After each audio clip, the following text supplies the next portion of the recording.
nome do Pai, do Filho e do Espírito Santo. Amém.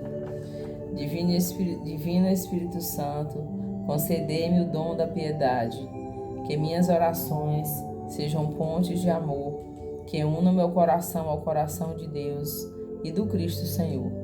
Que meu fervor espiritual se renove sempre, para que minha alma frutifique na fé e na esperança. Amém. Ó Virgem dolorosíssima, as vossas lágrimas derrubaram o império infernal. Ó Virgem Santíssima, enviai o Espírito Santo para que ele possa nos inspirar, nos dar sabedoria para entendermos a palavra de Deus. Hoje, meus irmãos, por ser dia de São Miguel Arcanjo, dos três arcanjos, São Miguel, São Rafael e São Gabriel, nós vamos fazer a oração para esse início de Augusta Rainha,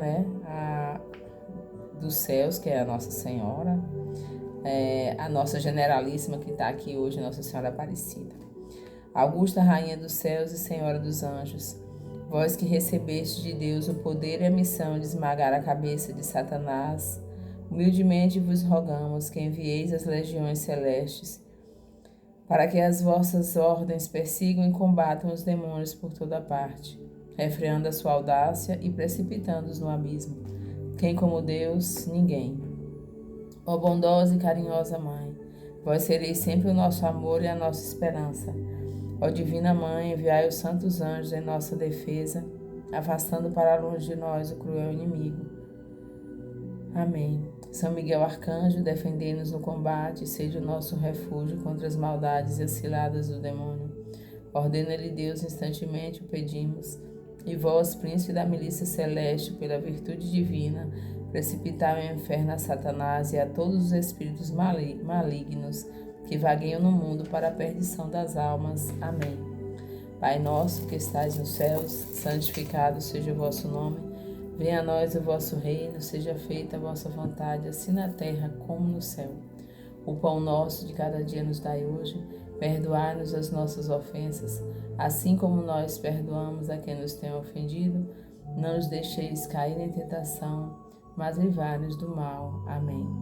Hoje, no lugar do texto da Santa Chagas, nós vamos rezar 10 Ave-Marias, pedindo a Nossa Senhora que envie os santos anjos para nos ajudar nos combates, na nossa vida do dia a dia, no nosso trabalho. Ave Maria, cheia de graça, o Senhor é convosco, bendita sois vós entre as mulheres, e bendito é o fruto do vosso ventre, Jesus. Santa Maria, Mãe de Deus, rogai por nós, pecadores, agora e na hora de nossa morte. Amém. Ave Maria, cheia de graça, o Senhor é convosco, bendita sois vós entre as mulheres, e bendito é o fruto do vosso ventre, Jesus. Santa Maria, Mãe de Deus, rogai por nós, pecadores, agora e na hora de nossa morte. Amém. Ave Maria, cheia de graça, o Senhor é convosco, bendita sois vós entre as mulheres, e bendito é o fruto do vosso ventre, Jesus. Santa Maria, Mãe de Deus, rogai por nós, pecadores, agora e na hora de nossa morte. Amém. Ave Maria, cheia de graça, o Senhor é convosco, bendito sois vós entre as mulheres, e bendito é o fruto do vosso ventre, Jesus. Santa Maria, Mãe de Deus, rogai por nós, pecadores, agora e na hora de nossa morte. Amém. Ave Maria, cheia de graça, o Senhor é convosco, bendita sois vós entre as mulheres, e bendito é o fruto do vosso ventre, Jesus. Santa Maria, Mãe de Deus, rogai por nós, pecadores, agora e na hora de nossa morte. Amém. Ave Maria, cheia de graça, o Senhor é convosco, bendita sois vós entre as mulheres, e bendito é o fruto do vosso ventre, Jesus. Santa Maria, Mãe de Deus, rogai por nós, pecadores, agora e na hora de nossa morte. Amém. Ave Maria, cheia de graça, o Senhor é convosco, bendita sois vós entre as mulheres, e bendito é o fruto do vosso ventre, Jesus. Santa Maria, Mãe de Deus, rogai por nós, pecadores, agora e na hora de nossa morte. Amém. Ave Maria, cheia de graça, o Senhor é convosco, bendita sois vós entre as mulheres, e bendito é o fruto do vosso ventre, Jesus. Santa Maria, Mãe de Deus, rogai por nós, pecadores, agora e na hora de nossa morte. Amém. Ave Maria, cheia de graça, o Senhor é convosco, bendita sois vós entre as mulheres, e bendito é o fruto do vosso ventre, Jesus. Santa Maria, Mãe de Deus, rogai por nós, pecadores, agora e na hora de nossa morte. Amém. Ave Maria, cheia de graça, o Senhor é convosco. Bendita sois vós entre as mulheres, e bendito é o fruto do vosso ventre, Jesus. Santa Maria, Mãe de Deus, rogai por nós, pecadores, agora e na hora de nossa morte. Amém. Glória ao Pai, ao Filho e ao Espírito Santo, como era no princípio, agora e sempre, por todos os séculos dos séculos. Amém. Olá, meus irmãos. Espero que estejam bem. Hoje é o segundo dia da semana, né? O primeiro foi ontem, domingo. E ontem foi dia de ir à missa, né? Da gente prestigiar o nosso Deus, né? Nós que temos fé. Nós somos a igreja e eu espero em Deus que todos vocês comunguem, que todos vocês tenham aproximação com o corpo e sangue de Cristo. Quando o padre, né, levanta a hóstia santa, né, que já é corpo de Cristo, que ele fala assim: felizes os convidados para a ceia do Senhor. Eis o Cordeiro de Deus que tira o pecado do mundo. Então, a gente é feliz quando a gente se aproxima da Santa Ceia, né?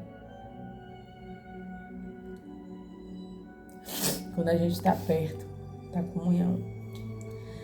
Então, hoje, eu quero refletir com vocês sobre um personagem, uma pessoa da Sagrada Escritura, né? Que a gente também pode se assemelhar muitas vezes. Nós já falamos aqui sobre Judas, a traição de Judas, né? Jesus, se o Senhor não estiver comigo, eu o vendo e eu o traio. Se a gente não estiver apegado a Jesus, a gente o vende e a gente o trai. Nós já falamos da negação de Pedro. Pedro, o apóstolo mais, vamos dizer assim, fervoroso, né? Ele era o que falava primeiro, mesmo com toda a sua formação, né? Porque a gente sabe que um pescador não tem uma formação alta de estudo, né? Mas ele era o primeiro a dizer: não, tu és o Filho de Deus, né? Ele sempre dizia as coisas mais lindas. Aonde iremos, Senhor, se só tu tem palavras de vida eterna? E ele pediu para andar sobre as águas e Jesus deixou e ele começou a andar, mas depois ele fraquejou e afundou e Jesus tirou ele da água. Então aquele discípulo que disse: onde é que nós vamos, Senhor? Fala aí, eu estou pronto, onde é que o Senhor quer que eu vá? Eu vou contigo, pode falar que eu estou pronto, né? Eu mato pelo Senhor, né? E eles até então não tinham entendido ainda que reino era esse, né? Que Jesus trouxe, que Jesus veio dizer aqui na terra. Então Pedro, né, mesmo negando Jesus, e nós falamos da diferença, que Judas traiu Jesus, vendeu e traiu, mas ele, ao invés de se arrepender e cair aos pés de Jesus e pedir perdão, não, ele escolheu outra saída, né, que o levou à morte eterna da alma. Pedro chorou amargamente, como diz na leitura do Evangelho que nós lemos. Pedro chorou amargamente. O que é chorar amargamente? É chorar de arrependimento. Eu estive com o Senhor, eu vi os milagres que o Senhor fez, eu conhecia o Senhor, eu sempre era chamado, tudo que Jesus ia fazer no particular, ele chamava Pedro, João e Tiago. Pedro, João e Tiago, Pedro, João e Tiago. Então eles estavam sempre juntos. Coisas que foram ditas a eles três, que só foram reveladas depois, eles viram. Pedro viu a transfiguração de Jesus. Pedro viu Jesus na glória. E na hora vacilou. Mas o mais bonito é ver que mesmo negando, ele se arrependeu e Jesus perdoou, né? É lindo isso. E hoje nós vamos falar de Herodes. Essa outra pessoa que apareceu na hora desse caminho de Jesus até a sua morte, né? Ele passou por tudo isso. Ele foi vendido, ele foi traído porque ele foi entregue, aí depois ele foi negado, e depois ele apanhou. A gente já tem uma noção dos martírios que Jesus sofreu, né? Para ser pregado na cruz. Pilatos mandou açoitá-lo, né? sabendo que ele não era criminoso, mas para acalmar aquele povo, ele mandou açoitar ele, que já foi doído muito, né? E depois, antes disso, né, teve esse encontro, que está lá em Lucas 23, de 8 a 12, que diz assim: Herodes alegrou-se muito em ver Jesus, porque nós vimos essa semana passada que Herodes queria vê-lo, né? Quem é esse homem? É João Batista? É Elias? Ele falou, eu mandei degolar João Batista. Então não era, ele queria ver Jesus. Então Herodes se alegrou muito em ver Jesus, pois de longo tempo desejava vê-lo por ter ouvido falar dele muitas coisas e esperava presenciar algum milagre operado por ele. Dirigiu-lhe muitas perguntas, mas Jesus nada respondeu. Ali estavam os príncipes dos sacerdotes e os escribas, acusando-o com violência. Herodes, com a sua guarda, tratou-o com desprezo, escarneceu dele, mandou revesti-lo de uma túnica branca e reenviou-o a Pilatos. Naquele mesmo dia, Pilatos e Herodes fizeram as pazes, pois antes eram inimigos um do outro. Impressionante, palavra da salvação, glória a vós, Senhor. Então Jesus se manteve no silêncio. No filme do Mel Gibson, né, da Paixão, quando mostra Jesus sendo levado lá para Herodes, eles estavam tinha terminado uma festa, eu estava no meio de uma festa, era assim, um povo bebendo e um povo rindo, aquelas risadaiadas, aquela bagunça. E aí Jesus entrou, aí eu lembro que ele olha para um daqueles, uns servos, né? Tem um servo lá que Jesus olha e ele baixa a cabeça, né? Com vergonha daquilo. Então Herodes foi um personagem assim, esses nomes Herodes, a Bíblia, eles são muito ruins, né? O Herodes primeiro, aquele que matou todas as criancinhas de abaixo de 2 anos, todos os meninos foram mortos porque ele queria matar Jesus, né? Mas ele não conseguiu. Aí esse Herodes aí que decapitou João Batista por denunciar um pecado do adultério, né? E depois ele queria ver um milagre de Jesus. Ele já tinha ouvido falar, mas ele queria ver uma encenação. Talvez que Jesus colocasse a mão e subisse uma lambareda de fogo da mão dele, né? E é muito triste de ver que Herodes teve a chance de se ajoelhar diante de Jesus e falar perdão. Provavelmente ele sabia que João Batista era o primo, né? Porque João Batista foi um profeta muito conhecido. Então, eles sabiam de tudo que acontecia, porque tem os olheiros, né? Os fofoqueiros, né? E que deve ter falado para ele. Então, ele matou o primo dele. Então, ele poderia ter ajoelhado ali, pedido perdão, consertado a vida dele, mas não. Ele insistiu em se manter nos mesmos pecados, né? A verdade é essa, nos mesmos pecados. Então, trazendo essa leitura da Bíblia para a nossa vida do dia a dia, às vezes a gente, hoje, dia 29 de setembro, comemora o dia de São Miguel Arcanjo, né? Que a quaresma é voltada mais para ele, mas o Papa, que eu não lembro qual deles, mas ele instituiu o dia 29 de setembro dos 3 arcanjos, né? São Miguel, São Rafael e São Gabriel. O São Miguel, o anjo do combate, que nós já ouvimos aí os 40 dias falando sobre ele, do combate, ele tem a oração, né, própria. O anjo Gabriel, o que trouxe a boa notícia, né, que veio pedir, ele veio fazer um pedido para Maria, né, que ela poderia ser a mãe do Salvador, que ia salvar o mundo do pecado. E aquela menina nova, que pelos relatos que tem na internet, que eu já li, que eu já ouvi padres falando também, ela tinha entre 15 e 16 anos, uma menina nova, mas que entendia muito bem de Deus e de suas promessas. Ela aceitou ser a mãe de Jesus, e ela é a perfeitíssima, é por isso que ela é chamada de general, né? A general do amor, da fé, da paz, da misericórdia, da bondade, da mansidão. É aquela que venceu o mal. Nossa Senhora venceu o mal. Eva caiu, a fraqueza dela, mas Nossa Senhora não. Ela trouxe a salvação para o mundo. O mundo foi salvo porque ela aceitou, né? E aí temos o São Rafael, que é o anjo da saúde, né? Quem já leu a história de Tobias, é muito bonita, é uma história, parece um romance, né? Quem gosta de ler romance, a história de Tobias é um romance.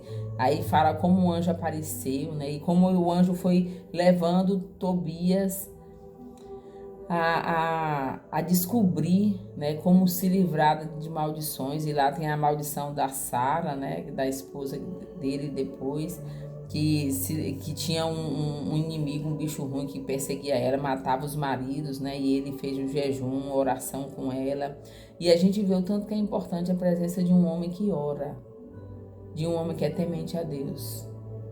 Porque a Sara até poderia ser, mas ela precisava dessa força, que foi o que o anjo ensinou a Tobias, e Tobias fez e conseguiu livrar ela, e depois eles tiveram um ótimo final feliz, porque eram tementes a Deus. Então hoje é um dia muito forte, meus irmãos. Nós não podemos esquecer que os anjos lutam a nosso favor, mas a gente tem que permitir, né? A gente tem que querer. E dentro de uma escola, muitos alunos sofrem por perseguições do mal mesmo, porque eles são amaldiçoados desde o ventre da mãe deles. Quantas mulheres, mães de nossos alunos, ficam grávidas e amaldiçoam aquele bebê? Algumas tentam até abortar e não conseguem. Então, eles são crianças carregadas de sentimentos, às vezes, muito ruins e negativos. E aí, quando chegam numa sala de aula, eles sofrem. Eles sofrem porque eles são mal vistos, mal entendidos. Então, para a gente não se posicionar como Herodes, que a gente só vai acreditar em Jesus quando a gente vê um milagre. Eu só vou acreditar em Jesus quando eu ver um milagre. Não. A gente tem que acreditar em Jesus independente do milagre. Para quem assistiu a série do The Chosen, né? Na temporada 5, que eles fazem tipo uma pré-ceia, né? Da Páscoa. Aí teria sido suficiente. Se o povo do Antigo Testamento, né, não tivesse sido liberto, se não tivesse vindo, teria sido suficiente.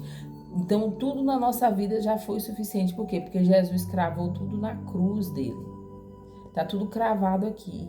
Eu sei que eu, na minha fraqueza humana, e como uma pessoa que a fé ainda não é forte, eu fico procurando muitos milagres ainda na minha vida. Eu quero ver esse milagre acontecer, Senhor.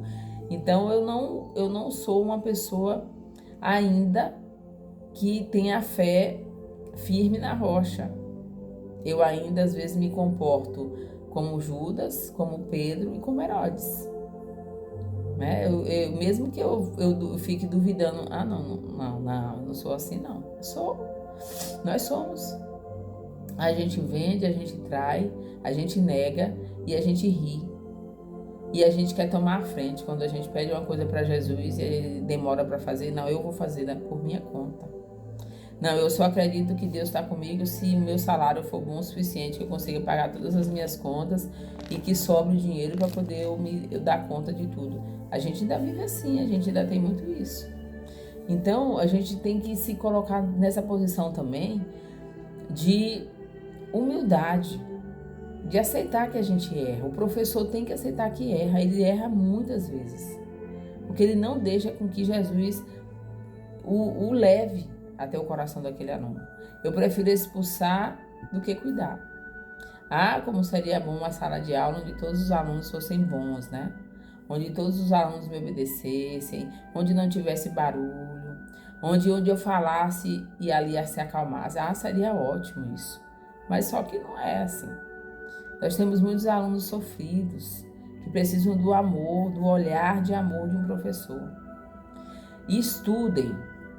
O professor não pode parar de estudar porque ele lida com gente. E gente é uma caixinha de surpresa. Nós não podemos dizer assim, isso vai dar certo, não. Porque tem horas que vai dar certo, tem horas que não vai dar certo. Então o professor tem que estar sempre pesquisando, sempre investigando. E não é necessariamente estudando a sua matéria que você ministra.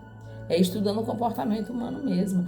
Lendo os evangelhos, gente, e descobriram aqui dentro da leitura da Bíblia uma maneira de você ajudar seu aluno ansioso, uma maneira de ajudar seu aluno depressivo, uma maneira de ajudar seu aluno esquizofrênico. Eu tive um aluno que tinha esquizofrenia e ele sofria muito, ele ouvia vozes, né? É lógico que esse laudo não era oficial, porque tem uma idade, né, para poder dar um laudo de que a pessoa tem esquizofrenia. Mas ele não contava para ninguém, mas a mãe dele relatou que na família dela tinha um irmão que tinha esse problema. Parece que ele morreu disso, não me recordo agora do final. Mas o filho dela já tinha esse jeito, né? E ela dizendo, eu vou me apegar com quem? Com Deus. Porque leva nos psicólogos, nos psiquiatras, eles só passam remédio. Eles não tratam a doença, eles dão um jeito de acalmar aquilo. Mas Deus entra na mente. Isso aqui é tudo criação divina. Essa perfeição que tem dentro da minha cabeça é criação de Deus. Deus pode entrar na mente de uma criança. Deus pode entrar na mente de um adulto. Deus pode entrar na mente de um professor. Deus pode entrar na mente de qualquer pessoa. E Ele pode fazer mudar aquilo ali. Mas às vezes a pessoa que está passando por aquilo, ela não tem força. Então ela precisa de um intercessor. Ela precisa de alguém que peça. Porque Deus sabe como é que Ele vai fazer. Então, para você pedir, você tem que estar contrito com Ele. O professor, ele pode ser um intercessor da sua sala de aula. Ele pode ser um intercessor pela sua escola. Ele pode ser um intercessor pelo andamento do ambiente. Ele pode ser um intercessor que vai levar a paz para dentro daquele ambiente escolar. Tem ambientes escolares que são horríveis, de fofoca, de falta de amor, de falta de zelo, de tudo. Tudo ruim. Então, se não tem eu, se não tem você, que acreditamos, que professamos uma fé, que cremos, que sem Deus nada podemos, né? A gente está fazendo o quê, então? Eu sou cristão só lá na igreja. Quando eu saio da igreja, eu não consigo ser cristão. A missa vem de missão, né? A missa, quando a gente recebe a bênção final, Jesus nos envia para o mundo. Vocês vão ser meus discípulos lá no mundo. Esses dias, São Vicente de Paula, eu ouvi o padre contando a história dele, que ele ficou preso 6 anos, escravo, né? E ele não pregou Jesus, diz que ele viveu. Ele era um outro Cristo. E o modo dele viver fez com que várias pessoas dali, daquele lugar que ele era escravo, se converteram à igreja católica. Viraram católicos, cristãos. Então, às vezes, a gente precisa ser um outro Cristo no ambiente escolar. Às vezes não, a gente precisa mesmo ser um outro Cristo no ambiente escolar, onde for. Eu tenho que ser um outro Cristo, mesmo que me custe, mesmo que me doa, mesmo que eu não entenda, mesmo que eu chore, mesmo que eu sofra. Eu tenho que ser um outro Cristo. Eu não posso ficar em cima do muro, né? Tem uma historinha que eu já vi passando até na internet. O muro é do cão. Em cima do muro é do capeta, né? Por isso que ele não faz nada. Diz que os anjos ficam do lado de lá, vem pra cá, ó, vem, pula, vem pra cá. Os anjos lá pulando e pedindo, vem, e a pessoa em cima do muro. E o inimigo lá sentado na cadeira com a mão no queixo, balançando a perna, só olhando. Aí perguntou, por que você não faz nada? Não, porque ele já é meu. Em cima do muro já é meu. Não sabe o que quer. Então, muitas vezes, a nossa fé é em cima do muro. E eu falo isso de mim também. A minha fé, às vezes, é em cima do muro. Eu fico meio... Aí, quando eu vou me confessar, eu falo pro padre, padre, eu ainda tenho vergonha de professar a minha fé em determinados lugares. Eu quero pedir perdão a Deus, porque eu sou uma fraca. Então, muitas vezes, nós nos colocamos em cima do muro, dependendo da ocasião, para a gente não ferir, não magoar e não se magoar também. Para ninguém ficar me chamando de chata, eu prefiro ficar quieta, né? Então, meus irmãos, vai chegar uma hora que a gente vai ter que tomar uma posição, ou é ou não é. Né? Com Jesus não tem meio termo. Ele foi bem claro. Quando ele falou que ele ia ser o corpo e iam ter que comer da carne dele, beber do sangue dele, que eram aquele tanto de discípulos que muitos foram embora, e ele olhou para os discípulos, ele não adulou nenhum. Ele olhou para os discípulos e perguntou, e vocês não vão também não? Foi aí quando Pedro falou, né? Onde iremos, Senhor? Só tu tem palavras de vida eterna. Então a gente tem que lembrar, Jesus, ele é misericordiosíssimo, né? No grau superlativo aí, misericordiosíssimo. Ele tá ali no quadro, ó. Ele é a pura misericórdia. Mas quando tiver eu e ele, que eu morrer, né? Que isso vai acontecer com todos nós, ele vai ser o juiz. A misericórdia dele é até aqui na terra. Lá eu vou ser julgada pelas minhas ações. O que eu fiz, as coisas que eu deixei de fazer pelo bem do outro, às vezes que eu me escondi, às vezes que eu não tive coragem de falar uma palavra de carinho, às vezes que eu não corrigi com amor. Então eu vou ser cobrada. Eu lembro disso, eu fico, meu Deus, o ano já está acabando, nós estamos em outubro. Depois de amanhã já é outubro. Vai chegar mais um Natal, e aí?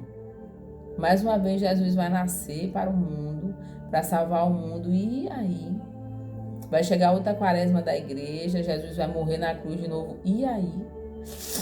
Então, meus irmãos, vamos refletir, né? Vamos ver em que posição que a gente está.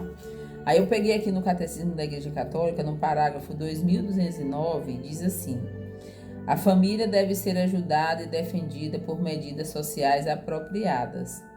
Quando as famílias não são capazes de desempenhar suas funções, outros organismos sociais têm o dever de ajudá-las e de apoiar a instituição familiar.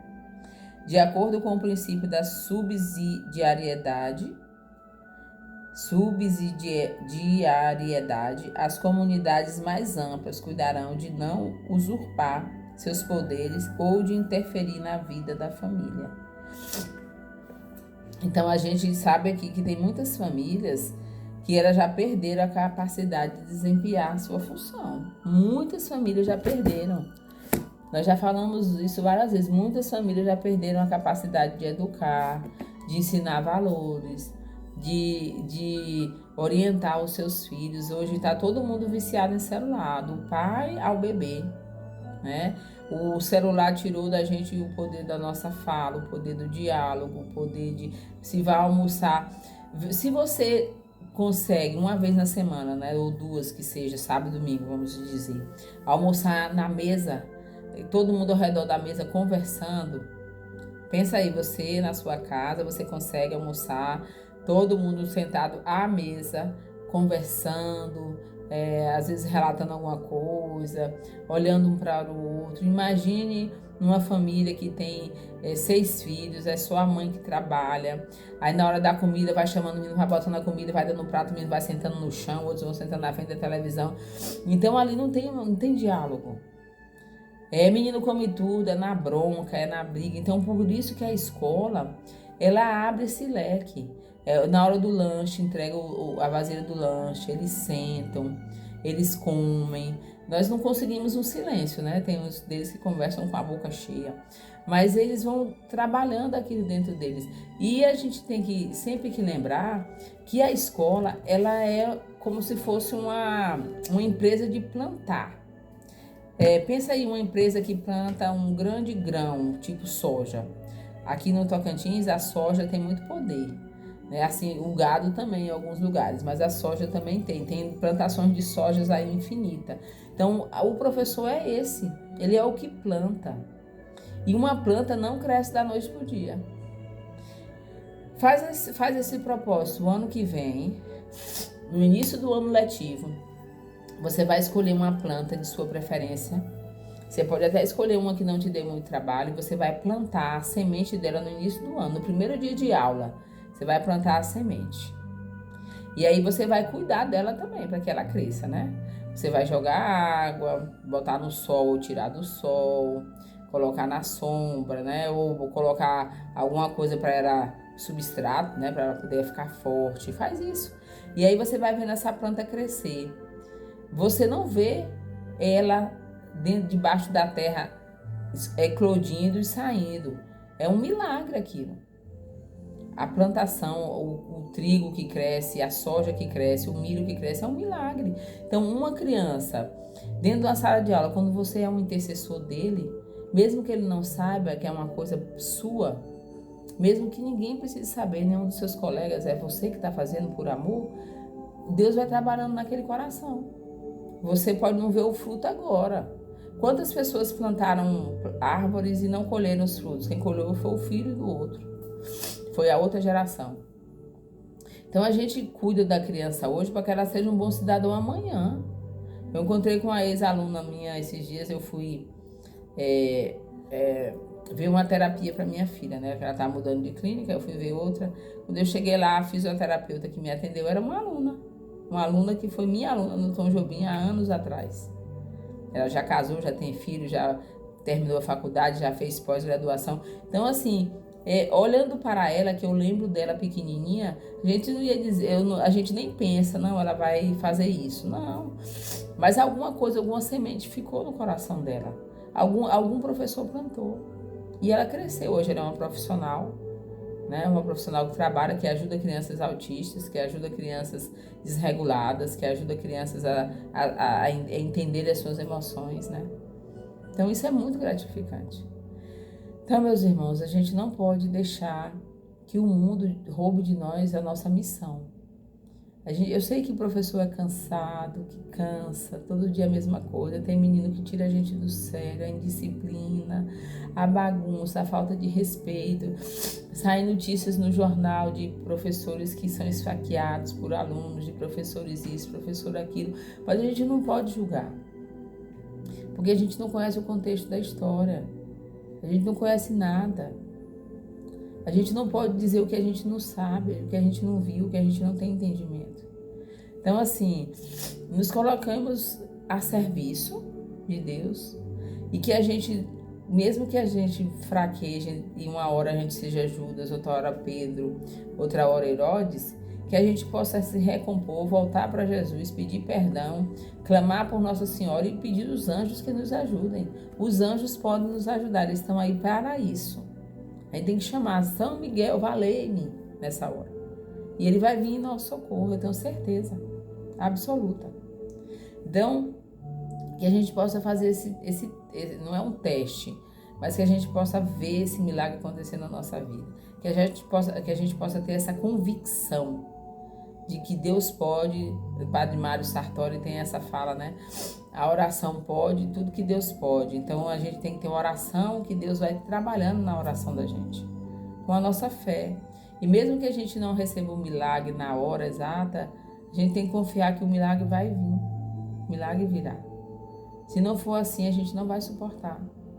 A gente não vai aguentar viver nesse mundo muito tempo. A gente vai morrer de frustração, de ansiedade, de falta de esperança, de desespero, de tudo, de raiva, de doenças, né?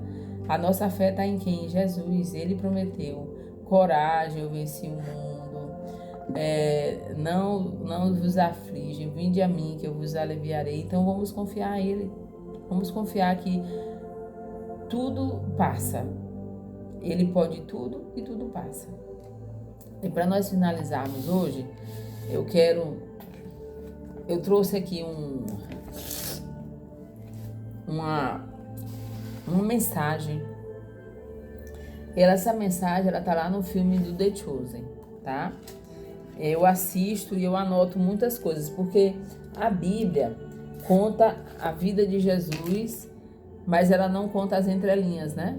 Os evangelhos tem as passagens, mas o que aconteceu? Jesus não fazia um milagre, curou 10 leprosos, aí o tempo paralisava. Só ia desparalisar de novo na hora que viesse. Não foi assim.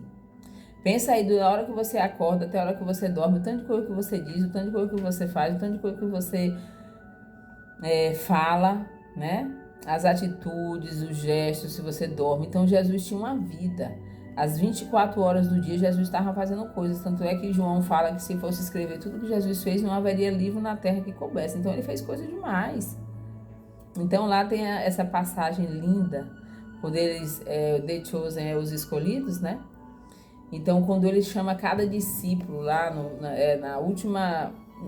último episódio da 5ª temporada, vai passando como cada um foi chamado, né? A forma. E aí Jesus faz um apelo para Tadeu.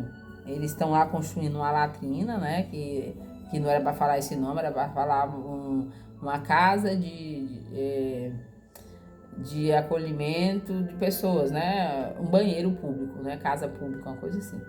E aí Jesus está conversando com Tadeu e a gente vê que Tadeu é depressivo, porque ele já diz que ele não é nada, ele não é ninguém, ninguém me viu.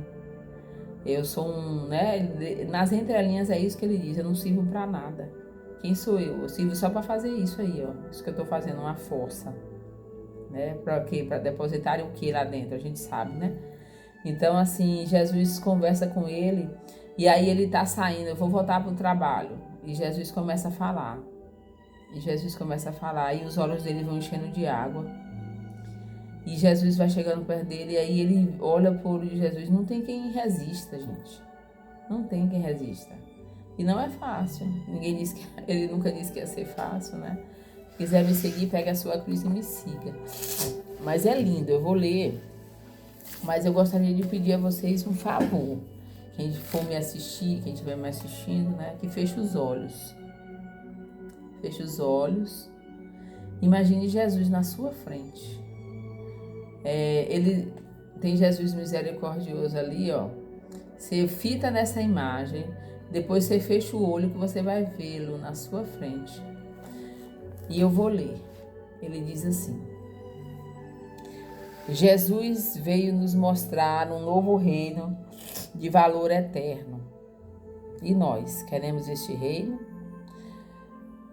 E aí nós perguntamos a Jesus: o que é que eu ganho de bom se eu aceitar esse novo reino de valor eterno? E eu vou perguntar o que é que eu ganho de bom aqui na terra, tá? Lá na outra vida não me interessa o que é que eu ganho de bom aqui na terra. E Jesus vai dizer: não tem pagamento aqui na terra, não tem dinheiro. Ele vai falar: eu sou um mestre e quero que você me siga, pois você fará parte da mudança do mundo. Você fará parte de uma família, não de parentes, mas de laços de sangue da mesma forma. Passará seus dias com algumas das pessoas mais interessantes. Elas serão livres, engraçadas, motivadas, corajosas, acolhedoras, inteligentes, fortes, fervorosas, enérgicas, leais, amorosas, imperfeitas, que já caminharam e caminham pela terra. Você verá e fará coisas que ninguém imagina. Vai ser amado, odiado, necessário, perdido muitas vezes, mas será encontrado. Você viverá em todos os lugares, mas também em lugar nenhum. Vai perder amigos, vai perder todos os amigos e até a sua própria vida, mas irá até os confins do mundo e fará parte do início do maior movimento da terra. Muitos dirão que você é um tolo, que Jesus é um tolo e que tudo era mentira. Vão nos chamar de hereges, mentirosos, impostores, mas também outras pessoas vão celebrar e venerar a sua memória e vão te chamar de santo. Mas tudo isso não é o ponto principal. O ponto principal foi você ter dito sim ao não do mundo.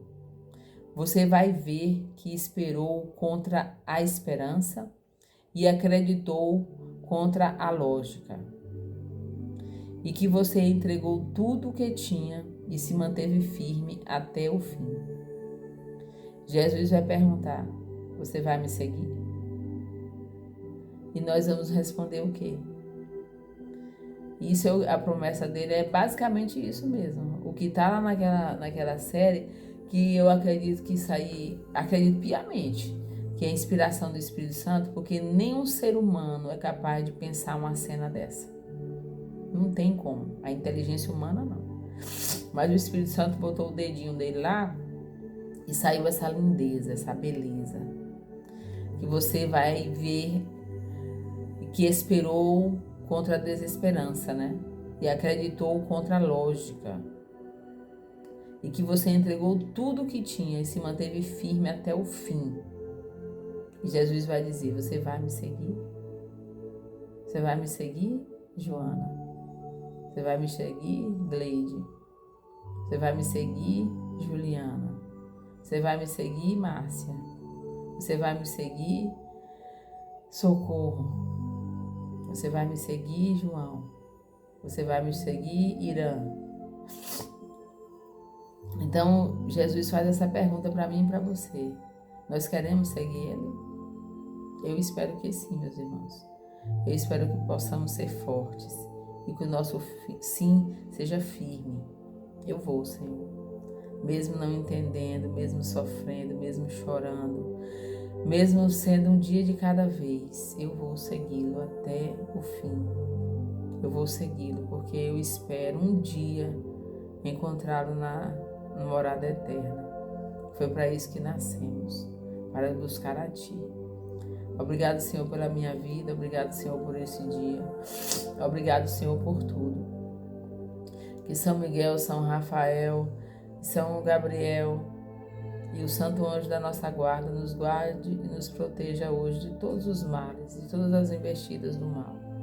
Fiquem firmes, fiquem fortes, não percam a fé e fiquem com Deus. Em nome do Pai, do Filho e do Espírito Santo. Amém. Um beijo.